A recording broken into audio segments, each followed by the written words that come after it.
দর্শক, আগামী 12 ফেব্রুয়ারি পাবনা 1 ও 2 আসনে নির্বাচন করতে বাধা নেই বলে আদেশ দিয়েছেন আপিল বিভাগ। রাজধানী হাইকোর্ট থেকে বিষয়ে বিস্তারিত জানাতে সহকর্মী মাহাদি সেকান্দার আমাদের সঙ্গে যুক্ত হচ্ছেন। মাহাদি, আপনার কাছ থেকে বিষয়ে বিস্তারিত জানতে চাই। আজ হাইকোর্টেই চোখ ছিল বিশেষ করে পাবনা 1 এবং 2 আসনের সাধারণ মানুষের, কেননা তাদের যে ভোটাধিকার প্রয়োগের সুযোগটি 12 ফেব্রুয়ারি সেটি স্থগিত ছিল সীমানা জটিলতার কারণে। এবং লিপ্ট আপিল হাইকোর্টে এই যে 12 ফেব্রুয়ারি নির্বাচন অর্থাৎ গত 4 সেপ্টেম্বর নির্বাচন কমিশন যে সীমানা পুনর্নির্ধারণ করে যে গেজেট দিয়েছে সেই অনুযায়ী নির্বাচনে আর কোনো বাধা থাকছে না। সেই রায়ের মাধ্যমে আসলে পাবনা 1 এবং 2 আসনের যারা আছেন ভোটাররা, তারা সেই নির্বাচনে অর্থাৎ আগামী 12 ফেব্রুয়ারি নির্বাচনে ভোটাধিকার প্রয়োগ করতে পারবেন। সেই জায়গাটি নিশ্চিত হয়েছে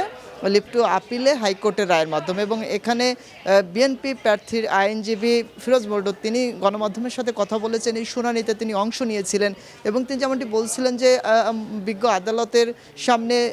12 ফেব্রুয়ারি নির্বাচনের যে সীমানা সংক্রান্ত যে বিষয় রয়েছে সেটির গুরুত্ব এবং একই সাথে পোস্টাল ব্যালট নির্বাচন আয়োজন সংক্রান্ত অন্যান্য যে আনুষঙ্গিক বিষয় রয়েছে সব কিছু মিলে এই নির্বাচন যদি স্থগিত হয় সেক্ষেত্রে এই অঞ্চলের ভোটাররা নতুন করে ভোটের তারিখ নির্ধারণ করে আবার ভোট আয়োজন সংক্রান্ত যে জটিলতা সেসব বিষয় উপস্থাপনের মাধ্যমে তারা যুক্তিতর্ক তুলে ধরেন এবং তারই পরিপ্রেক্ষিতে আদালত যে নির্বাচন কমিশনের যে গেজেট অনুযায়ী অর্থাৎ পাবনা 1 সাঁথিয়া উপজেলা থাকছে এই নির্বাচনী আসনের মধ্যে এবং বেড়া এবং সুজানগর সেটি থাকছে পাবনা 2 আসনের যে সীমানা পুনর্নির্ধারণ করে যে নির্বাচন কমিশনের যে গেজেট রয়েছে সেটি। তো সেক্ষেত্রে